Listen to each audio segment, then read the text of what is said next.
Hello, welcome back to the Cincy Junior Sabbath School show. Let us pray. Thank you, Lord, for this day. Thank you for bringing us together today. As we go through the lessons, please allow our viewers and us, as well as hosts, to understand and be able to apply these things into our daily lives. In Jesus' name, I pray, amen. I will now have the hosts introduce themselves. Hi, my name is Michelle Forjor. I'll be doing PowerPoint. Hi, my name is Happiness Apoku, and I'll be doing Cornerstone. I will now have the guests introduce themselves. I'm Jared, and I'll be participating in the Cornerstone discussion today. I'm Emanuela, and I'll be doing the PowerPoint discussion. Thank you for joining us. If you don't have the PowerPoint book, you can go to www.juniorpowerpoints.org. And if you don't have the Cornerstone book, you can go online and find it at www.sabbathschoolpursuitministries.org or at Cornerstone Connections. The Bible verse of this week is found from Galatians 6, and it says, "Bear one another's burdens and thereby fulfill the law of Christ." We'll now start off with PowerPoint. We are on Lesson 4, and the title is Awesome God. The PowerText is found from Isaiah chapter 46, verse 4, and it says, "And even to your old age I am he, and even to o'er hairs will I carry you. I have made, and I will bear, even I will carry, and will deliver you." Amen. I'll now have Emanuela give us the summary. This week's lesson is about how Job's grandson Hiram wanted to know more about what happened to his grandfather Job. So he went over to their house, and Job wasn't there at the time, so he was asking Job's wife about it. And he was saying how his mother had told him a few things that happened, such as how his grandfather Job had lost everything, and then he also got sick. So his grandmother continued and said that, he lost everything, he got sick.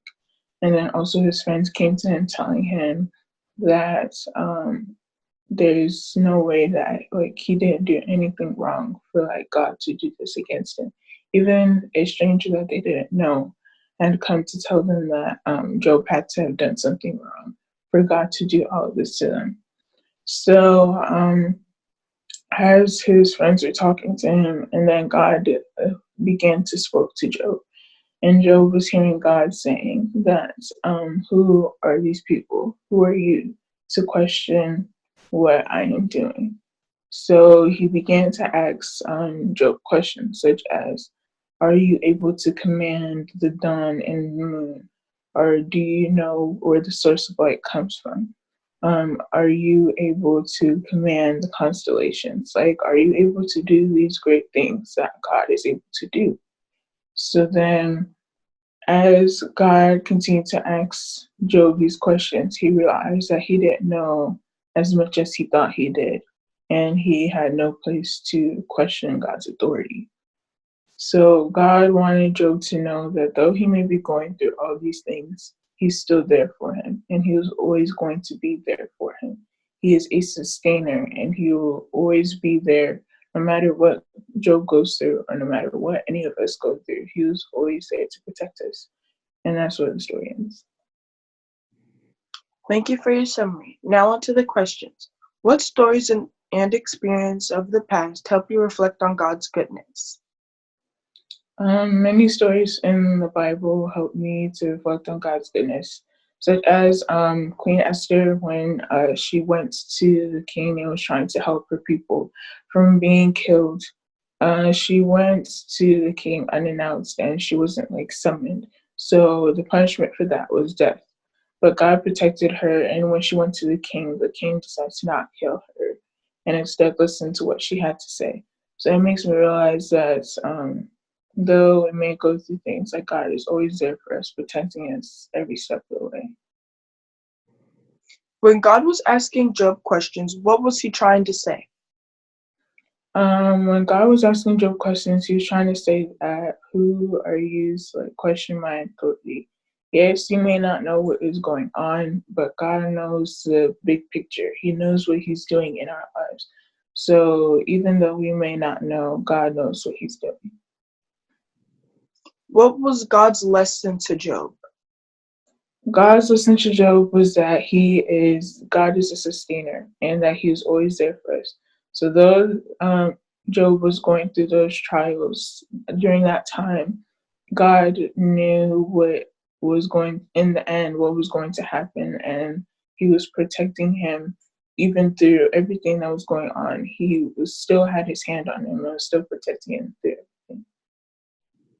Okay, so how can we apply Job's lesson from God to ourselves? The way we can use the way we can use this lesson in our lives is to realize that though many things will happen in our lives, we have a God who is a sustainer and is always there for us throughout everything that we go through. So the devil may bring many things into our lives to ruin us and make us turn away from God. But we should never turn away from God and instead remain faithful to him because he's always there every step of the way. Okay, so what lesson or lessons can we get from this story? A lesson we can get from this story is that we should always depend on God that everything that we go through. We may lose a lot of things. We may go through a lot of things and we may even want to give up, but God is always there for us and he's never going to give up on us. And he'll be there. He'll be there to protect us throughout everything that we do. Thank you for your responses, Emanuela. And like you said, God will always be there for us. When things go bad, we shouldn't give up. We should always trust in God. Now, the answer to last week's question of the lesson, which was to who wrote the letter Ephesians, was Paul. And this week's question of the lesson is who wrote the book of Psalms. Type your answers in the comments below. Okay, so we are now on Cornerstone. We're also on lesson 4, and the title is Besieged and Besieged. The key text is found from 2 Chronicles 36, verse 15 and 16, and it says, "The Lord, the God of their ancestors, sent word to them through his messengers again and again, because he had pity on his people and on his dwelling place. But they mocked God's messengers, despised his words, and scoffed at his prophets until the wrath of the Lord was aroused against his people, and there was no remedy." Amen. So now Jared will give us a summary. In this week's lesson, we look at King Zedekiah, who was the man who had given King Nebuchadnezzar the letter from Jeremiah. King Zedekiah was 21 years when he became the king, and he reigned for 11 years in Jerusalem. He did evil in the eyes of the Lord. He did not humble himself before the prophet Jeremiah. He rebelled against King Nebuchadnezzar, who had made him take an oath in the name of the Lord, and he became stiff-necked and hardened his heart and didn't return to God. The leaders of the priests and the people were becoming more and more unfaithful to God. They were involved in detestable practices of the nations, and they defiled the temple of the Lord. And because of this, the Lord sent messengers to speak through them to the leaders, but in return, they didn't listen to them. They instead mocked and despised them. And because of this, God's wrath was poured on them and the people, and there was no remedy. The king of the Babylonians had come up against them and killed their young men. There is no pity or sparing for them, neither for the young women, the elderly, or the sick. The Lord had put King Nebuchadnezzar in their hands. He had taken them into Babylon, and he took everything that was in the temple of the Lord and then burned the temple.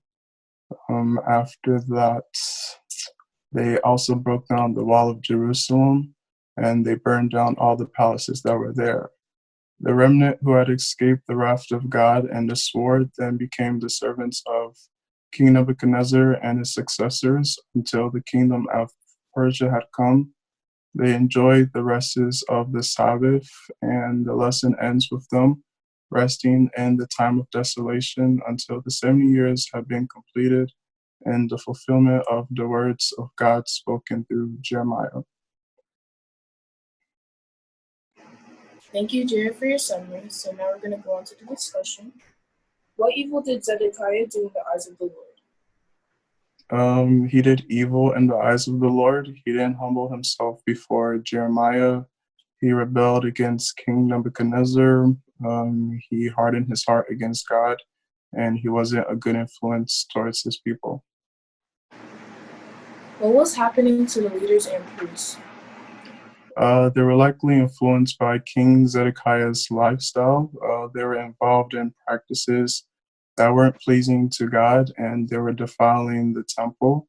They also mocked God's messengers, which in return didn't go well for them, as God's wrath was then poured on them and the people because of them being disobedient to the messengers.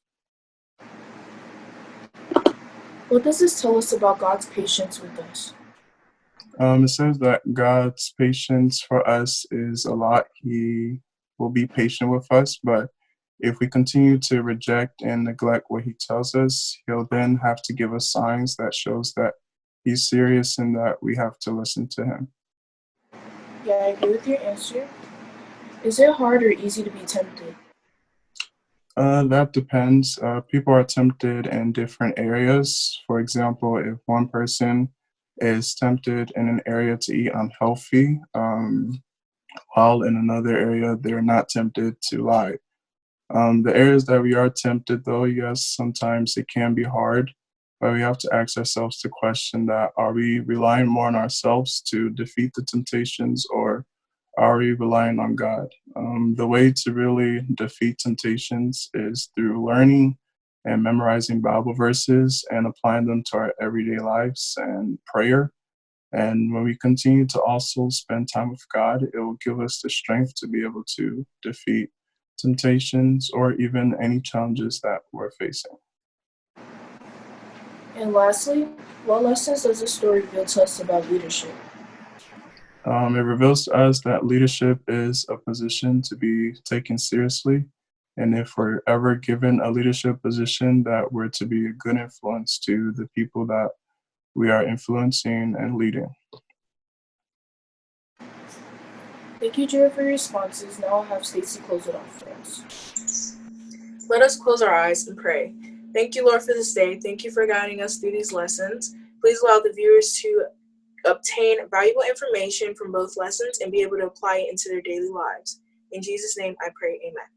The question of the lesson again was, who wrote the book of Psalms? Thank you all for tuning in for lesson 4. Please make sure to share the video with others and comment down below your answers to the question of the lesson. Hope to see you all next week.